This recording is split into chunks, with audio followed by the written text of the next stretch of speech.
Welcome to World Builders Anonymous. Kick that world building addiction and actually finish that novel with your hosts Vito and John.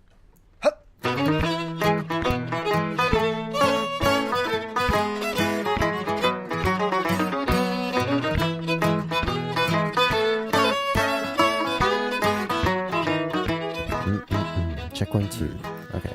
Oh, silky, sultry tones. I'm gonna say that's a good volume to be at. Oh, okay, here boy. we go. Yeah. Welcome to the podcast, everyone. It Yeah, happened. It happened again. It happened. I was at a gig last night and up in the mountains and staying at the band leader's house, and I grabbed this from the fridge on the way back just so I could do that. Just for this occasion. I need something dedication, to crack. You don't know the everybody. podcast Ladies and is gentlemen, beginning until you crack a can That open. is dedication at its finest. So dedicated. Much dedication. Anyway, So welcome wow. back, everyone. After another week of writing for us, hopefully for you too. I hope you're all working hard like little busy bees on all of your stories. And I like to think that, Vito, you're the queen bee of this little hive. I like to think so too, John. I like to think of you as a meaningless little drone who I kill after there. Let's not go there. Let's not go any farther down there. That analogy has, as I say, run its course. Anyway, Moving on. Yes, and this week has been quite successful for both of us, I think. We were just talking a little bit before the podcast started, and apparently Johnny had some really good success, better than really any week you've had so far in terms of word count. Probably. Is that right? Yeah, I made a lot of progress, and really not that much time writing, which we'll kind of get into. Yeah, definitely. Yeah, to catch anyone up who's new, we are switching from plotting to improvising in our writing, and kind of trying something brand new to both of us, kind of counterintuitive to the goal we started the podcast with, which was to simply to finish a first draft. So if this gets us closer to that, then it's not counterintuitive. But I think we would have both thought, going into this though, that this was the opposite of what we wanted to do, because we felt like this was kind of what always ended up happening, kind of starting over because we didn't have a good enough plot. We hadn't specified enough things, and so we wanted to go in and specify everything so that we could get all the way through, and that didn't work. So Nope, not really. We're trying this now, and it's going really well somehow. What do you think, John, has been different this time than other times we've tried? We've never really specifically set out to improvise a story or I guess discovery write a story, and to a certain extent we're recycling some old ideas still and that kind of thing to different degrees for both of us. But do you think that anything this time has been different than other times that you found yourself going back and kind of been like and kind of questioning yourself before and that kind of thing? I'm not exactly sure what it is. I can tell a big difference in the way the writing feels as it comes out of me. And I think a big part of it, because it feels a lot more natural, I think. And I think a big part of that is the writing stories this way, where you're sitting down and going, okay, what happens next? There's two things to it. One is that's how I read books. Ah, that's a good point. You sit down and you read books in that sort of mindset, and that's where stories happen to me. And the second part of that is that's how I conceptualize stories in my brain as I think of them. I'm not a natural. If you were plotting something, that's how it would flow anyway, right? Not exactly. Like when I think of things, I don't think of them in terms of overall plots, at least when I'm conceptualizing them in my brain. I think more so along a linear path through the story. Kind of moment to moment. Exactly. And I think one thing that may have happened when I sat down to plot a novel is that when I laid out the whole thing, it became too much to grasp for me. And I got so focused on making everything work together long term that it made it hard for me to write in the moment and be in the moment in the writing. And what that led to is scenes that felt very one-dimensional, I think. A very straightforward structure in the actual storytelling where everything is leading towards a specific point with no real deviation. There's a goal in this conversation, so we're going to get to that goal in the conversation. There wasn't as much room for little moments, side stories, character quirks and flaws and stuff.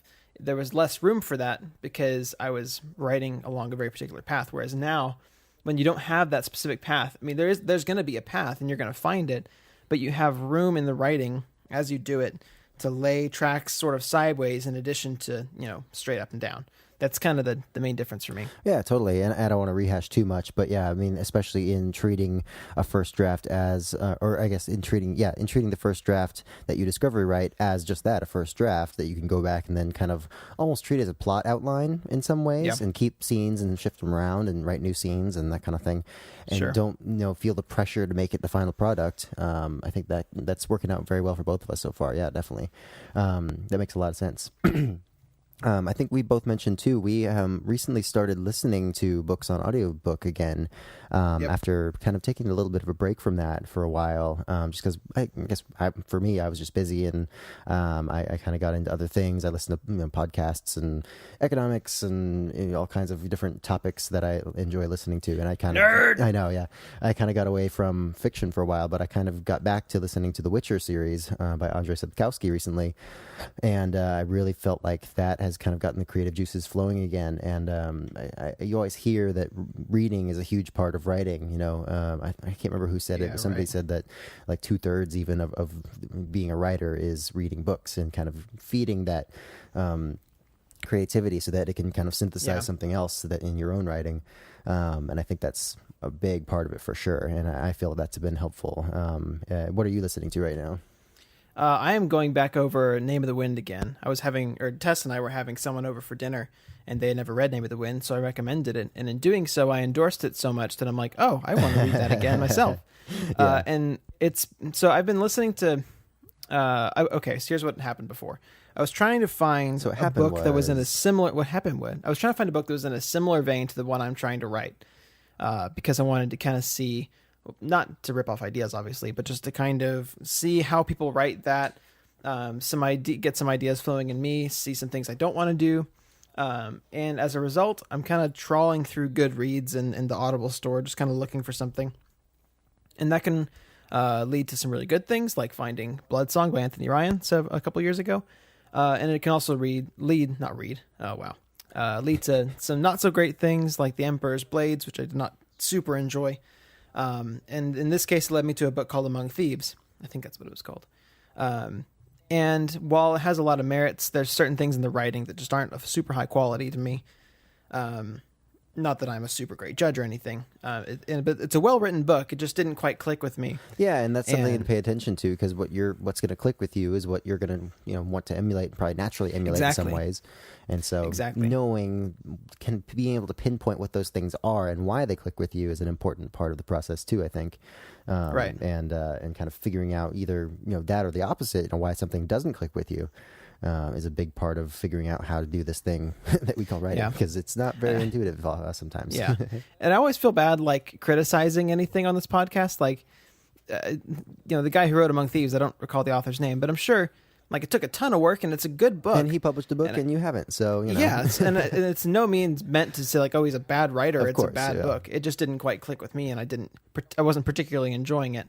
Yeah, I do think this is getting off topic, but I do think there isn't such a thing as objectively poor quality in art and in everything. Yeah. But I think more oftentimes it is more of a question of taste. Taste. Yes. It's for sure. Taste. Question of yes, taste. Connery. Anyway. Oh, jeez. That's a whole different topic, but yeah. Anyway, though, so it was. I know a book is like running out its course on me when I start to feel like it's a chore to go back and start listening to it. Yeah, when it's like, ooh, I could listen to this podcast, or I guess I could listen to my book again. Okay. When I lose the feeling of a page turner, like when I was a kid reading Aragon, I couldn't put it down. That's one of the best feelings, yeah. And I want to recapture that feeling, and I can tell when it's not there. Yeah. And so that became another in a fairly long string of books that I didn't particularly enjoy. And I wanted to go back to something that I loved. And in doing so, I really feel like my writing quality has improved. I mentioned, I believe last episode, that I was having to force my way through writing somewhat because I didn't feel like the writing I was doing was of a very high quality. Mm-hmm, yeah. Certainly not the same quality that I had when I was writing the story that I plotted out. And I think there are a few reasons for that. One of them is just rust. And I should have thought about that before, but it's hard to be objective when you think you're an idiot and not a good writer. But honestly, I really feel like listening to The Name of the Wind has made me think about words in a different way. It's really interesting. The writing in Name of the Wind is so beautiful. The prose is just so well done that I think it does make my brain, when I contemplate my story, think in a more eloquent way. That comes out in the writing. So I did about an hour of writing today, and I got about 1,000 words done. And I feel so much better about that writing than I did my couple previous sessions. It just seemed to flow out of me so much more naturally and smoothly. And so that's something I can definitely recommend. If you're not necessarily just if you're struggling with your writing and feel like you're not writing a very good quality, definitely go listen to some good books or read some good books. Or I guess you could actually read them. Yeah, I mean, but who reads? I wish I could read. I don't know how to read. But, get some good reading and get some good words in your head. Listen to Brandon Sanderson or Patrick Rothfuss, that kind of thing, to get those creative juices flowing and get that headspace of what that really good writing feels like. Yeah, and not only in like specifically how they phrase things or describe things, but just in getting your mind in that story mode, I think is really valuable. Sure. And kind of and also kind of paying attention while you're reading or listening to what they're doing, what the author's doing in these scenes. Because for me, pacing is a big thing for me. I still feel my writing has very little pacing, or at least not very good pacing. I feel like I jump right into the event that I want to get to in the chapter and just kind of focus exclusively on that. And there's not a lot of build up or kind of cool down from it. There's not a lot of rise and fall to it. It's just kind of always like, this is the point of the thing. Here we go, kind of thing. And like I was listening to this book by Andrzej Sapkowski in the Witcher series the other day, and I was realizing that all that's happening in this whole chapter, or I guess scene, is they're meeting a new character, but the party, I guess, is just kind of hanging out at this new character's hut in the middle of this, basically in the middle of nowhere, and there's a lot of like subtle character things going on, but what they're all doing is just kind of hanging around and like drinking this basically vodka that this guy has made in his own little still, and just kind of poking fun at each other. But there's a lot of subtle character things going on under the surface. But it's not like they're discussing like the fate of the royal dynasty or anything like that. They're just kind of hanging out and having fun. Yeah. And it's hard for me sometimes to let my characters kind of be in that situation and be characters and be real people, instead of being kind of foils for the story and the events that I want to happen, which is exactly what this process is helping. Kind of, and it has kind of allowed me to focus more on the character and not the plot, which is like exactly what we've been talking about. So So that's been really helpful this week too. You have 4,000 words now total? Yeah, it's right about there. Nice. I'm about the same right now. Which is not a lot, but it's definely an but it kind of is though when you think about it. When you think it's like almost 5% of a novel. Wait, 4 times 20. How long do you think a novel is? Well, like 100,000 words is a decent first draft, I would think. Okay, probably around there. Yeah. Okay. Yeah. So Vito, getting up there. What's 5% of 100, Vito? 5% of 100. Oh man, math has never been my strong suit. Oh, something Vito, like 5. Yeah, it's exactly right, Vito. Good job. So proud of you. We were homeschooled. Yeah. It's fine. I have a minor in math. I can do this. Oh, you do? I forgot about that. Yeah, I do. That's cool. Anyway. I have a brain. I am the artist. Johnny is the mathematician. Although we both do both. Anyway. But yeah, I think we've both found a lot of success this week in just that whole keeping going mentality, and just continuing on and trying to slog through that first draft. And it's been less of a slog than it usually has this week, which has been really nice. Yeah, for sure. Do you have any kind of a strategy when approaching this? Like this week, I was doing some thinking, and I'm going to try to write. Like have 5 writing sessions a week and try to write 700 words per session. Like that's kind of the vague goal that I'm trying to achieve, because that gives me 3,500 words a week, which is approximately a chapter. And then, you can go from there. So, and the goal is a chapter a week. Is anything like that for you? My rough goal is a chapter a week. And chapter is kind of a rough, it is, for sure. Undefined term at this point, because 2,000 to 6,000 words ish. Yeah, kind of. And I tend to write more in scenes than chapters. Like one continuous kind of space and time, and then kind of the next one and the next one and the next one. And they don't really have organization in terms of chapters yet. And they tend to be about 1,500 to 2,000 words long each. Right. I don't know if that's quote unquote correct or not or whatever, but it's, it's getting me there for now. I'll figure it out later. Yeah. Right. So yeah, I'm trying to write at least one of those a week, preferably two. That's been my success so far has been about 2 per week, which has been nice. But yeah, I'll sit down and kind of go over what I wrote last time. I think that's useful to kind of, get back to where you were in the story, since we don't have a, hard and set plot for it. It's good to kind of catch yourself back up. I'll go over like some light line editing. If I feel like I see something that's like, oh, I could definitely change that right now while I'm thinking about that. I don't like reorganize big parts of it or rewrite big parts of it or anything like that, but I'll, switch some things around if I need to, and, spend over like 10 minutes on it and then move on to the next chapter. Usually that I already have kind of an idea for so far. It's been nice. I've kind of, ended my writing sessions with a pretty decent idea of what's coming next so far, which has been good. That's very helpful. Yeah, definitely. And especially because I'm coming from a previous story that I had been working on, and kind of the rough similarity in plot structure probably. A lot of the pieces are kind of fitting together based on some new discoveries I'm making while I'm writing this new version of it. But then I'll be like, oh, but I was going to do that. And then this piece I just thought of here kind of sets us up really great for that. Oh, okay, awesome. I hadn't been able to figure that out before, so I'm going to do that next while I'm thinking about it. But I do have some plans to kind of jump forward a little bit to sections of the story, like something we've talked about doing, but I haven't really done a lot of yet, to where I know what's going to happen later on and kind of write that and then reverse engineer how to get there a little bit more. But for now, I'm still working on the beginning of the story, which I have a pretty decent idea of. I think what I'm going to end up doing is jump over the middle of the story, jump kind of near the end, to where I have a pretty good idea of what's going to happen again, write that, kind of mostly by discovering it, not, try to plan out too much of it. And, depending on what I kind of think of there, kind of brainstorming as I'm writing, I think that'll hopefully give me a lot of ideas about how to engineer the middle of the story to kind of match up with that a little bit. Now that I have a good idea of the characters, I've kind of, discovered them along the way. I will have discovered kind of where the plot's going. And then hopefully with those two things in hand, I can kind of do the middle of the story. So that's kind of my rough plan at this point. Yeah. I found some success, I need to speak, doing as little line editing as I go as possible, because I know I have the ability to get so lost in that. Yeah, you certainly don't want to get bogged down in it.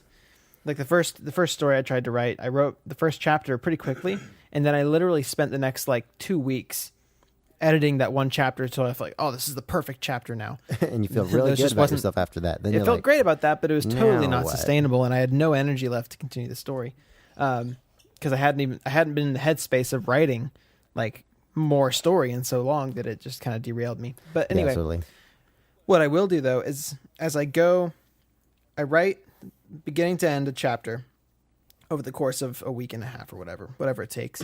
And then once I've finished that and I put a cap on it, however long it ends up being, I wrote the first chapter of the story and it ended up at 1,800 words, which is not quite what I wanted. But I knew that I had a lot of room in it to pad stuff out. And I had already thought of a couple places where I wanted to change events or add an event here to demonstrate this aspect of his character, whatever. And so I'll go back and I'll do one pass on the chapter, adding or subtracting wherever I feel like it should, definitely more adding than subtracting. And then when I finished that for this one chapter, it only took 30 minutes and I ended up with, a 2,300 word chapter, which is better. And I was much more happy with that chapter. And then I move on without looking at it again, ever. So that's kind of been an effective way for me to go about this right now.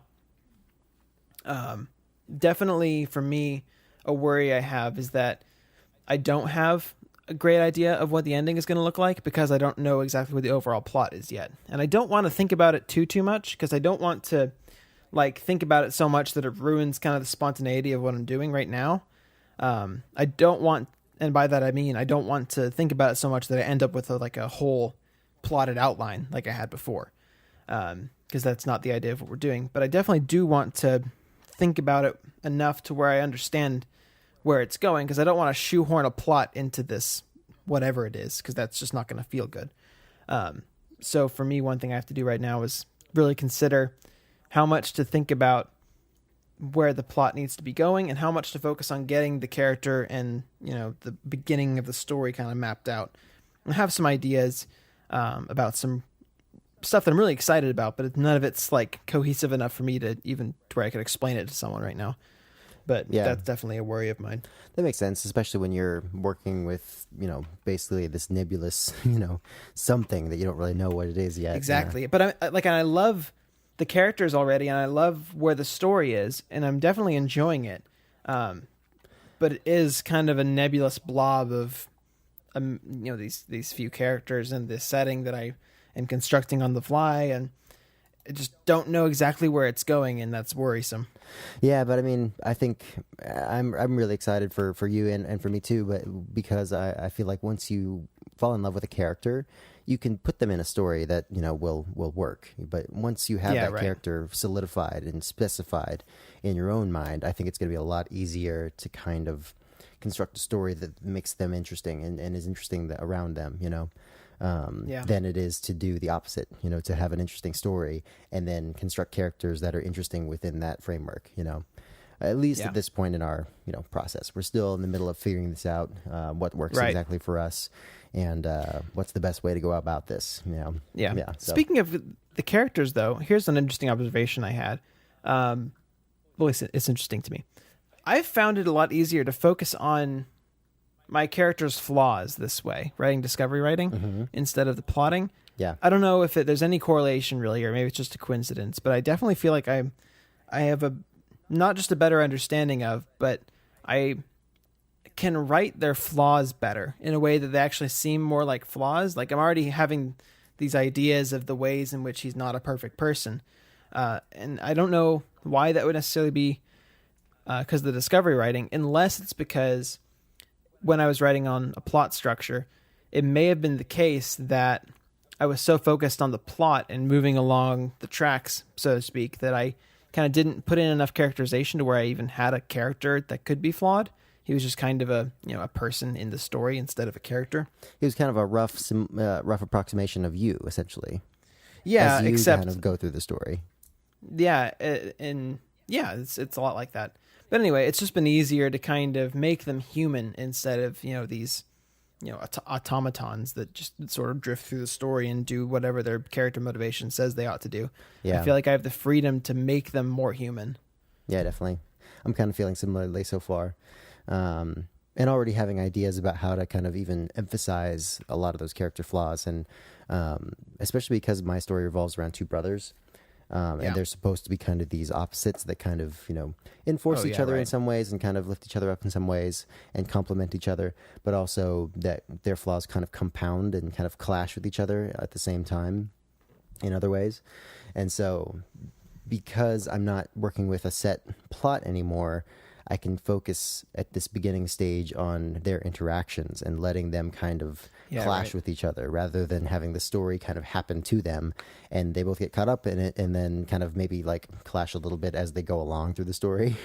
But we never really focus on it. It's just kind of like happening while everything else around them is happening at the same time. And it's kind of distracting, So yeah, still going real well. Anything else we want to cover before we wrap things up?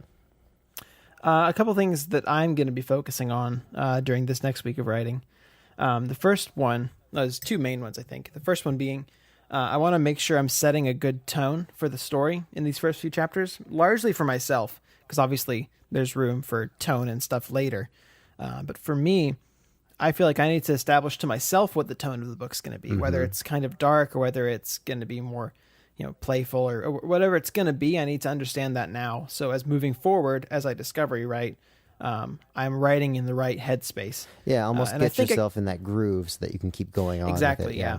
And I think that's important for us to kind of get down early. And I think I've kind of got a handle on it, but I need to make sure that's established. And make a specific choice. Don't let it just kind of happen. Exactly, yeah. Totally. Make it what I want it to be, but make sure that's established. The second one is I need to do some thinking about the overall plot, and in addition to that, the antagonist, because a good story has some kind of antagonist, even if it's not a specific person. There's either a person or an entity that's the main opposition for the hero to overcome, and I don't know who or what that's going to be yet.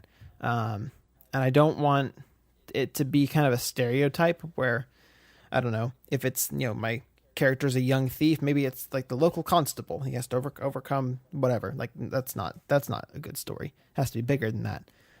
But I need to come up with kind of what that's going to look like, or at least, if not specifics, I need to come up with at least the vague idea of the type of opposition my character is going to face and what he needs to overcome in order to kind of complete his character arc. Yeah, totally. That's a pretty good thing to focus on. I'm going to be kind of doing something similar here this week as well.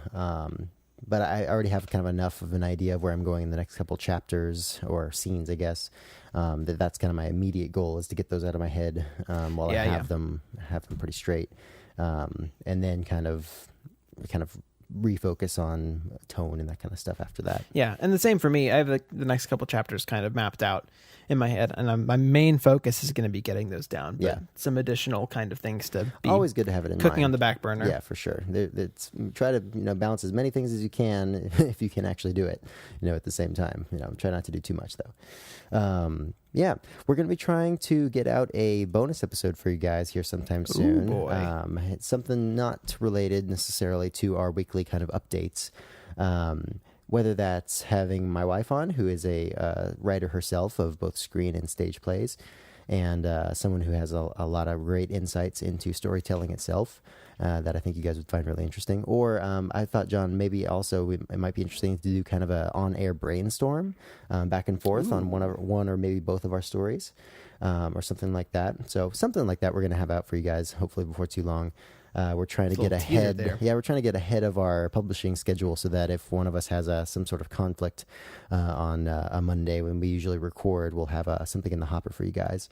So keep the random missed podcast episodes will hopefully cease, which happens sometimes. But we've been pretty good, so yeah, not too bad. But yeah, we'll hopefully have that out before too long here, and we're looking forward to another week of writing. And hopefully you guys are raring to go on your own stories, and we hope you guys keep going. For sure. The most important thing about this is just, even when it's discouraging or when you feel like you're not doing great work or don't have great ideas, keep putting stuff on paper or on your screen if you're not Vito. I don't actually write on paper, by the way. I know, but whatever.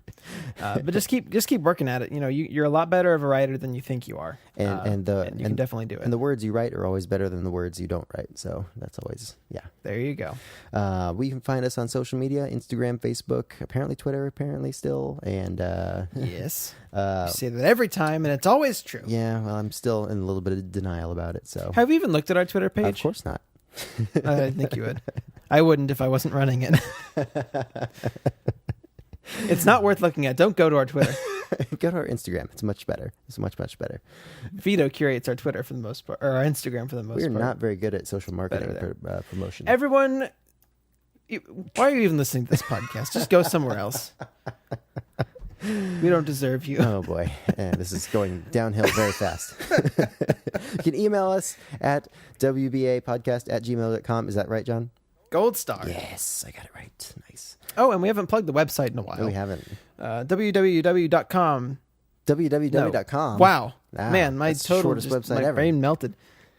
Literally. How did we get that domain name? www.worldbuildersanonymous.com. You will find our podcast episodes there. You'll find some blog posts. You'll find all the links to our social media. You can see what we're reading at the moment. I think it's a bit outdated at this point. We'll have to update it. And other cool stuff. That's about it for the website, I think. Cool. Awesome. Nice. Well, I think that's all. iTunes. What? Oh, yes. iTunes. Yes. Leave us a review on iTunes. We accept it as legal currency.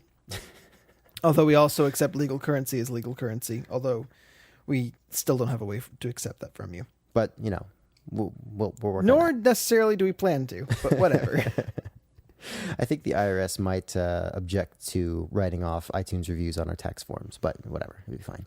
I mean, yeah, but whatever. Anyway, I would love to see like the IRS guy's face when he's like reading manually reviewing your tax report. It's like he wrote off iTunes reviews. What? He claimed they were worth $1 million. I mean, what? Everything's all value is subjective, John. If I learned anything from economics, yeah. Anyway, We thanks need for to stop listening, this. guys. We must stop. Needs to end. This must cease. We'll see you next week. Have a good week, guys.